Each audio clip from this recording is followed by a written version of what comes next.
it's 6:32. We delayed 2 minutes in case anybody had a technical difficulty getting on, and it turned out to be us, so it worked out for everybody. I'm going to call the July 6th meeting of the St. Albans Town Selectboard to order. Please join me with the Pledge of Allegiance. I pledge allegiance to the flag of the United States of America and to the republic for which it stands, one nation, under God, indivisible, with life and liberty and justice for all. Okay. So, police service contract negotiations update. We're going into executive session tonight. We have, I guess you could say it's a new proposal from the city that the board needs to be briefed on and we need time to discuss.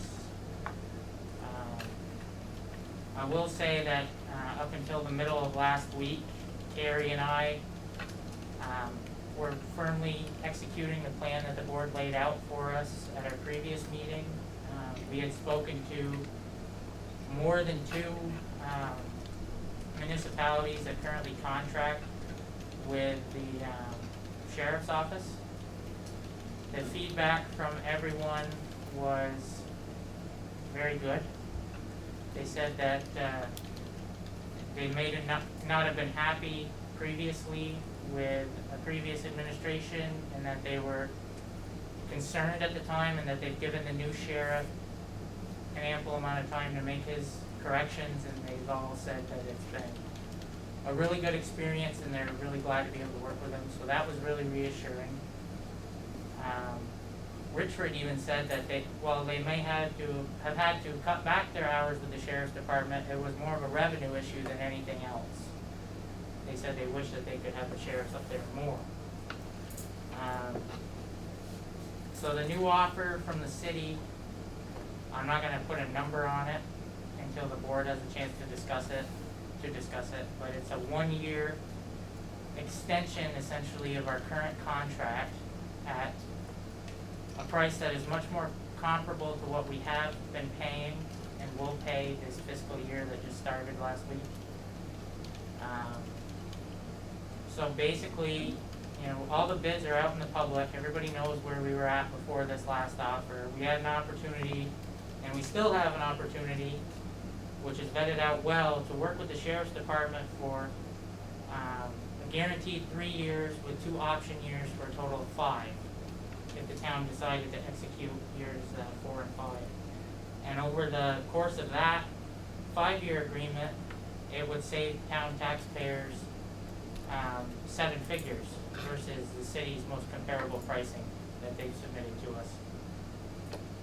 So we may have an opportunity to extend our existing contract at a savings around $300,000 versus the lowest proposed year 1 that we have in front of us, but we also have an opportunity to lock in a 5-year agreement that would save us significant money over the course of that. So that's what the board has to discuss. I wanted to get that all right out there, and I'm hoping that we can get together and try to make a decision on what we want to do tonight. This has been a pretty rigorous process, and it's just worth noting that there are a lot of people that work on both sides of each department that have bid, and they just want this to conclude.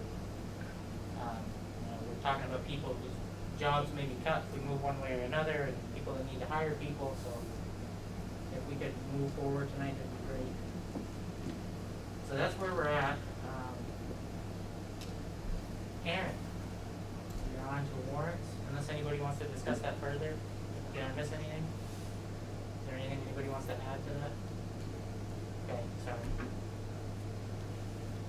All right, so I have the payroll warrants dated for, we have 3 sets of payroll warrants, and I'll start with the oldest one. This is from June 19th for a total of $22,754.17. I have another payroll warrant dated June 26, 2020 for a total amount of $33,263.46. And the final one is dated July 3rd for a total amount of $22,412.84. And I'll make a motion to approve the payroll warrants for these dates listed. Okay, I got a second? Any discussion? All in favor, please signify by saying aye. Aye. Thank you. Stanley, any general comment? I have the general warrants dated 6/16 through 7/6/20. And this is kind of different, this one, because when we go into July 1, we put money out of the fiscal year 2021. So the first one and the biggest amount is $85,991.38. And that was paid to the Franklin County tax. That's the office up on Church Street. So, you know, when we did the budget on that, we budgeted $85,794. So that was great, Carrie, looking at that. That was Yeah. really, because we didn't have a figure and Carrie put that together, so thank you. And that number is $4,099 greater than what we paid in 2020. And in Franklin County, we, St. Albans Town, pay the highest rate. And it looks like we didn't gain much this past year in new dollars coming into the town, but when you exceed $1 billion and you try to increase that number, it's a little bit more of a struggle. Well, we were at, what, $15 million? $15 million? Is that not the report? No, we were, We went up 1.44%, yeah. Yeah, so we it's about just- 15 million. topped, right? Yeah, I don't remember the because number last right year now. we were at 1,022,000, now we're at 1,015 million, yeah. Some 46. Yeah, we saw good growth last year. 1,046 Yep. million, I think. It's good news, but No, it we're- just is a big It's number. good news. So, when Anna does her paperwork, she has to take this amount and put it in for the 2021. The other thing on here is VLCT insurance. This covers workers' comp, there was 5 invoices, property insurance, unemployment insurance, and that totaled $31,605. There again, some of that is for 2021, and some still paying bills in 2020. So, not juggling the books, but making sure how we apply it to our accounting system. The other one, the fire department, they had their annual hose testing. That was for $4,094, and 13 invoices from Green Mountain Power for $3,782. And it will be lower now that we've got a meter missing. I think the lowest bill out of those 13 was $1.27. It doesn't pay to write a check, really. And the reason the meter's missing is because we took the building down. Yes. I don't want it to snap. Randomly take a meter off. So, based on everything I could do on this, I would make a motion that we approve the warrant in the amount of $144,367.21. Second it. Any further discussion or questions? Thank you, Stan, as always. All in favor, please signify by saying aye. Aye. Okay, carried, we are on to minutes. So, my only question for the minutes is the special meeting on the 22nd. We had it listed when we called the order and when we exited, and I get that we were in executive session, but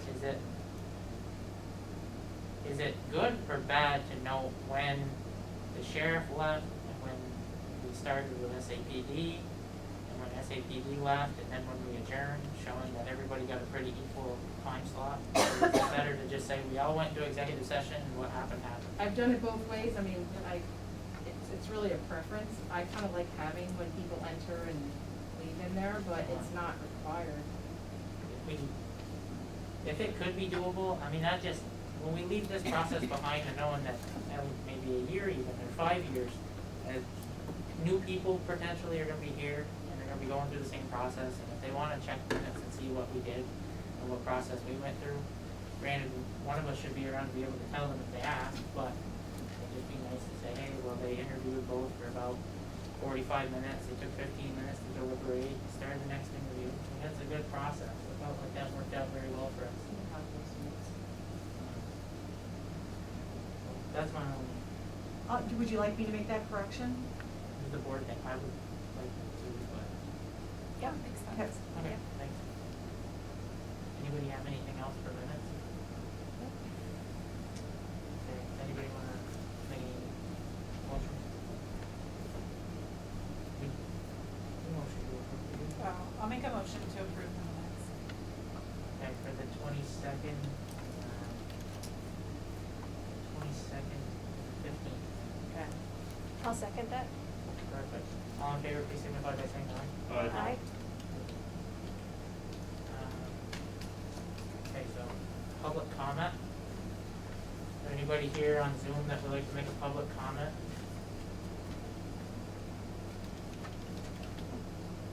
Sorry, I muted them because I was doing that.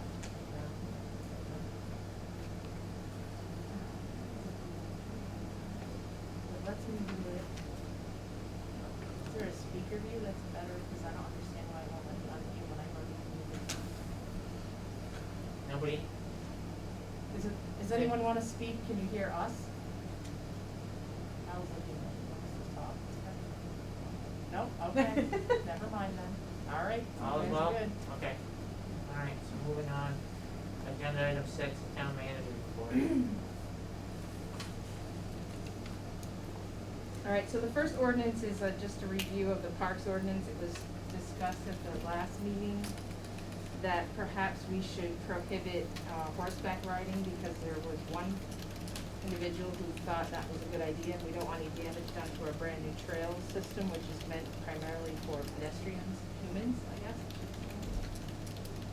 So there's a suggestion in the enclosed ordinance to just put it under the list of prohibited activities so that if someone does do this and starts causing damage, we can stop them. We didn't change anything else, it's track changes, so the only change was made on page 6. And we copied the language that we had in our animal control ordinance, just to cover some other animals, large animals. I wasn't sure if anyone else would. I don't know if anyone else will even try this, but we don't want sheep up there either.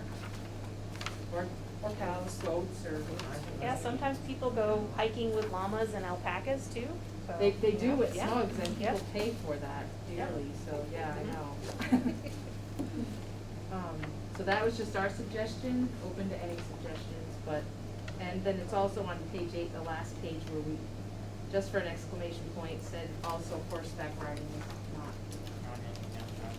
Town forest trail. Okay. not allowed, I guess, is what we said. So the need came up that we saw somebody riding a horse, or saw the Mhm. damage, we wanted to fix it. This expressly prohibits it, we want to approve it. Would, we want to do it softer, differently, is this good enough? Where are we? I'm fine with that, I think it's pretty comfortable. I think it's good. I mean, it's also not safe for a horse. The little, they might not know that there's little bridges, and to go across that can be dangerous. I'm okay with changing the language the way it is written. Will we put any signage at the town forest? Is there signage now about what is, okay, as far as hunting and not, and wearing, because they talk about wearing orange when you're out there during hunting season. I'm just thinking if that's added to the signage that might already be there, or could be. We are gonna add signage, I don't know if the hunter orange stuff isn't up yet, but. Okay. It will. Yeah. Donna, do you have anything that you'd like to put on record? No. Okay. Stanley? The only thing I have, and I'm trying to get my memory working, is Jonathan Giroux brought this up back in September, the last time we were going through this. And it was due to pickerel shooting, carrying a loaded arm through the park. And we said we would put it in the document. And I see it's still prohibited from carrying any firearm, loaded or unloaded, through the park. So we said we would take care of it, is that right, Jonathan? I don't remember, Dan, I don't remember. It was pickerel shooting. Yeah, it was pickerel shooting, yeah. Because right now, anybody that parks over there is in violation, so. Yeah, that's what you said at the point. I thought there was a reason we hadn't put it in there, but I can't remember what it is right I now. think it's 648 is Yeah, Is the hunting, section? carrying, or discharging any firearm. I Yeah, we remember gotta talking change it. about that. Yeah, no, we agree. That's a good catch, Dan. Well, Jonathan's the one that brought it up. Well, you brought it up again. You remember that? No. I Yep. do, yeah. No, we agreed. I don't think there was any dissent after that. Right, 'cause we, Said as long as it was unloaded. The sign should read that there are no loaded firearms or hunting allowed in parks and remove the words no trespassing. The board agreed. Yeah. No change to the ordinance. Oh, so we didn't catch that needed to be changed then. Why don't we amend that language? This is gonna be simple and fixed. So hunting, carrying, or discharging any firearm or explosive at any time. So why can't that just say hunting or discharging any firearm or explosive of any kind? I mean, is it the concern that there might be a loaded? Yeah, So if it no, we was don't want carrying a loaded firearm, I don't know if that would be. Well, that's why I think we settled on that Mm-hmm. decision last year, but if what you wanna say is no loaded firearm in any park, we can do that. Except for where it says Well, in the except- town forest, yeah. Yeah, Yeah. including fireworks, Except it's for yep, during designated hunting season. Yeah, so carrying a loaded or discharging any firearm. Hunting, carrying a loaded or discharging any firearm or explosive of any kind. that makes sense. Okay. So do we wanna approve this ordinance as amended? So wait, what are you deciding on section 6.4.8? Hunting, carrying a loaded or discharging any firearm. Okay, so you're adding the word loaded. Okay, I got it. Hunting, carrying, loaded, or discharging. You want to get rid of the word discharging? Okay. Fair enough. So, does three anybody wanna changes. make any motions to approve anything as amended, or? Carrie, what was, you said there were 3 changes? Oh, it's the 2 related to horseback riding and the 1 around Mhm. loaded, okay. Correct. I'll make a motion to approve the, ordinance as amended. I'll second it. Thank you. Any further discussion? All in favor, please signify by saying aye. Aye. Good catch, Stan. Glad we fixed that. So we'll sign an amended version at our next meeting. Okay, Gary? All right. Salt shed update, the state did finally release, or give us authorization to do a request for proposal for the salt shed. Matt put it out and we're accepting, bids on that, so we have to do a 3-week RFP process, so it's gonna be open for a few weeks from the date that it was issued, which was, I think, last Wednesday, right? So that's, it's gonna be tight, but we're still pushing to get that done at the end of this year. That's kind of our news on that. While we're on salt shed though, Alan and the crew have been working fast and furiously to clean up the old DPW site, so, I would advise against going in that site. It picked up as many nails as they can, but the public should look at it from afar, not drive around the site, but it looks a lot better than it did even a week ago.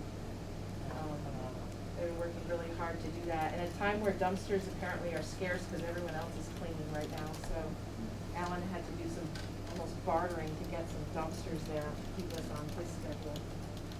So we're cleaning that up, it's exciting, actually, and the neighbors seem to love it. That's great. Any questions on that process? Perfect.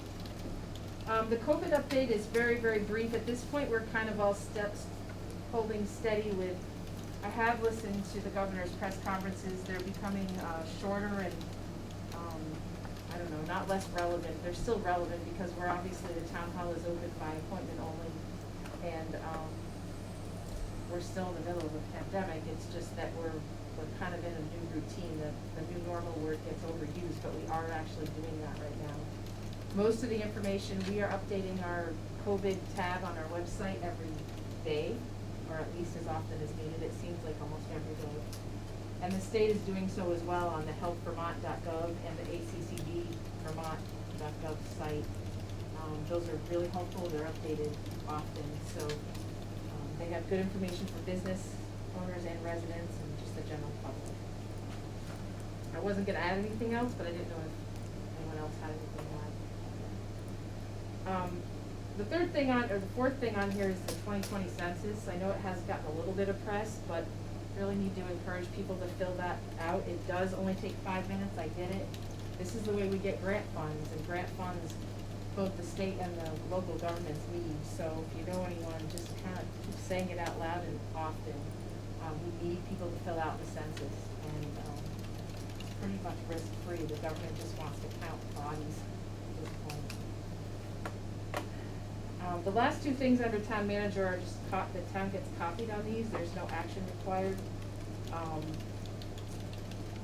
Act 250 application for RL Valley and a land use permit amendment for Andy's. I didn't see anything crazy in either one that needed commenting or required that. I will say, I'm going to add one thing to the manager's report, that normally at this time of year, we have gotten an education tax rate. We have not gotten that yet, because we wait to get the education tax rate before Anna will then present to the board with a municipal tax rate suggestion. Our tax due date is August 15th, our first one out of 4 quarters. Usually we have to give 30 days notice. At this point, based on the fact that we haven't gotten it yet, Anna and I talked today, and the due date might just have to be pushed ahead 5 or 10 days. We don't believe it's going to be a lot more than that, but we're gonna have to wait until the education tax rate gets set, because we don't wanna send out 2 rounds of bills.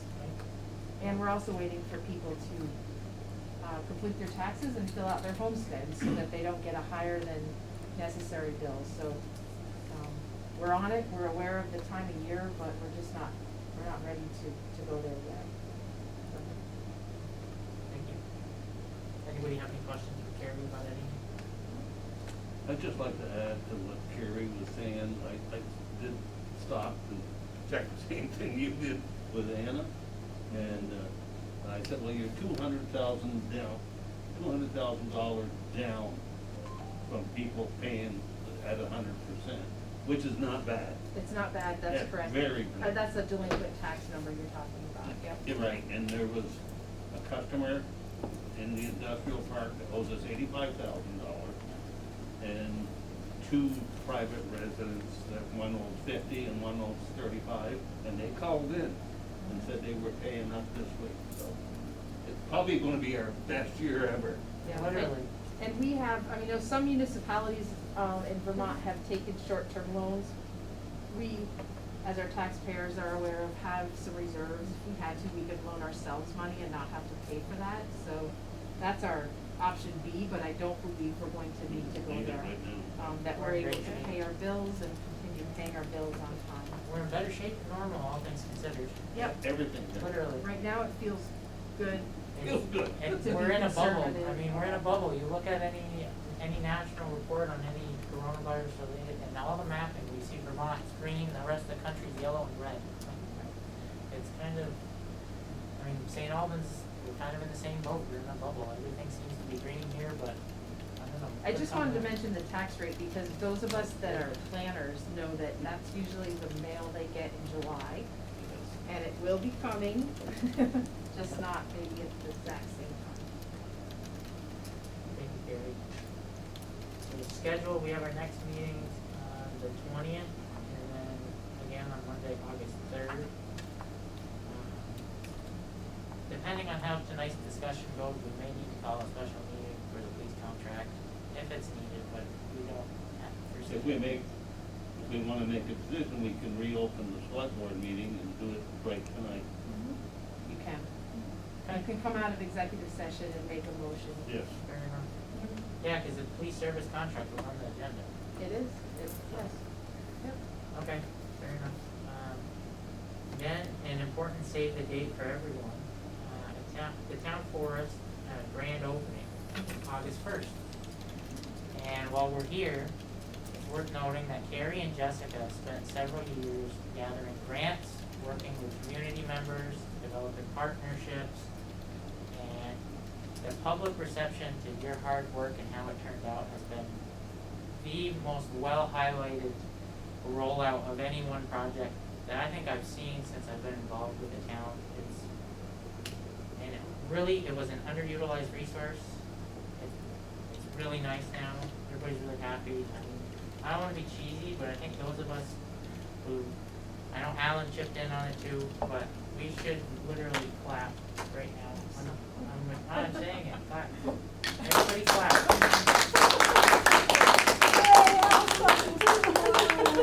I know it's against the rules to touch hands, but if it's your own hands, let's do it. You do it. Well, I have to say, I mean, the past 3 months, I haven't been working for RISE, and if it wasn't for everybody in the community who was so invested in it, they kept it going without me. I mean, Carrie and Alan, the mountain bike club, Yeah, people were Andy up there. Crossman, Yes. you know, and honestly, this got started though with Rise Vermont, and Jeff Moreau helped us fundraise for this, So so. Rotary was $8,000. St. Albans Rotary, our local Rotary Club helped, so yeah, it's been a really great story to tell, actually. And these trails are really, really nice. They're very nice. They're really, really nice. It's something that we're lucky to own now. And in the grand scheme of things, was not that much money, but it was really hard work to get that money and see it spent the way it was, and you guys did amazing work. Thank you. Well, the grand opening is August 1st. We have, I think, Bridget Butler is doing a bird walk. We have Mike Kane, who's the trail steward, doing a walk. Nancy Patch.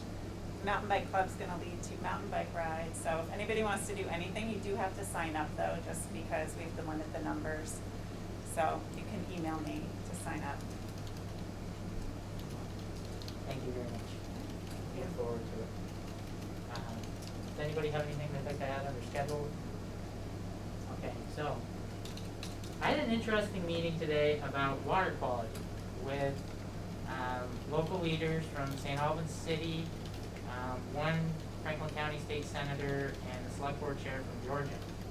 And we toured different areas of the bay and Palm Shore that are in really bad shape.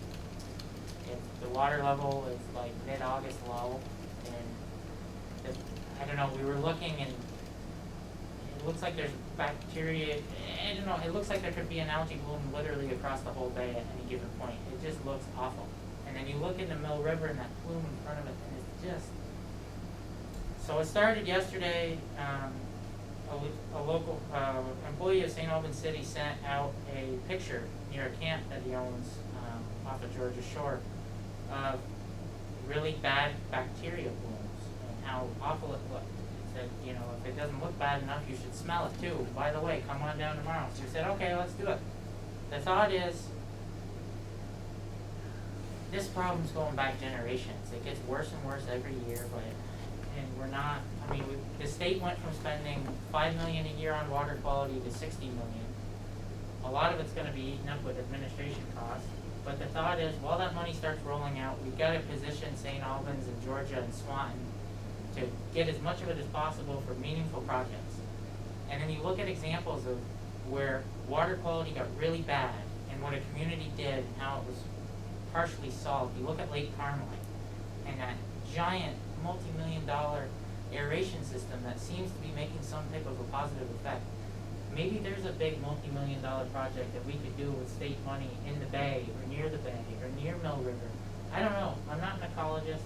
I know absolutely nothing about marine science, but somebody's got to do something. So the thought is, form a working group, you know, have some folks from A&R come up, the Agency of Natural Resources, show them what we're working on, you know, show them, we cleaned up the garage property, we're looking at making investments there. Look at our beautiful marina with private equity all tied up in there, and then look at the water that the boats have to control. And look at the homeowners and the second property owners that own all along the lakefront, and it should be some of the most beautiful property in the world to own, but look at the quality of that water. Why is that? What are we doing? And what can we do in the future? So that's definitely something that we're gonna start to work on. So hopefully I have more to report, at least by the first week of August, but maybe even by the 20th. The thought is, let's get behind a project that we think can have impact, rally together, and then kick and scream until we get our way. We do meet once a month at Clean Water Act. There is a committee already. We meet before TAG meetings. The month of July has been canceled, but it all stems from a lot of different stuff, and there are committees working on it already. I'm actually represent the town on the Clean Water Act, so it's, Get everybody hooked up in the same room and try to see what you're working on, and if we can help apply pressure to funnel money to it. That's the goal. We've all spent a lot of time with water quality. Let's spend a lot of money on it, but we've got to get an idea and fund it, do it. Thanks, Ellen. Does anybody have any other business? Okay, so we need to go into executive session if anybody would make the motion. So Al, I don't know if they can hear us, so we're gonna have to maybe shut the other air conditioner on. I don't think they understood. Does anyone wanna make any statements, because we're going into executive session? No? Okay. Can you hear us now pretty well, Brendan? Can you say something? Yeah, can everybody hear us? Yeah, I can't hear. Yeah, I can hear now. Okay, he shook his head though, I don't think he wants to say. Okay, that's fine. So, I just wanted, well, we had some live people there, I wanted to see if we can get this better, but I'm done interrupting. okay. If anybody wants to make a motion. I'll make a motion to go into executive session to discuss legal, contractual, or personnel issues where premature general public knowledge of the subject matter would place the town or persons involved at a substantial disadvantage, and further move to make a motion to enter the executive session to discuss legal, contractual, personnel issues under the provisions of Title I, Section 313A1 of the Vermont statute, and invite the town manager. I'll second it. Okay, all in favor, please signify by saying aye. Aye. Okay. Thank you. Have a good night, everybody.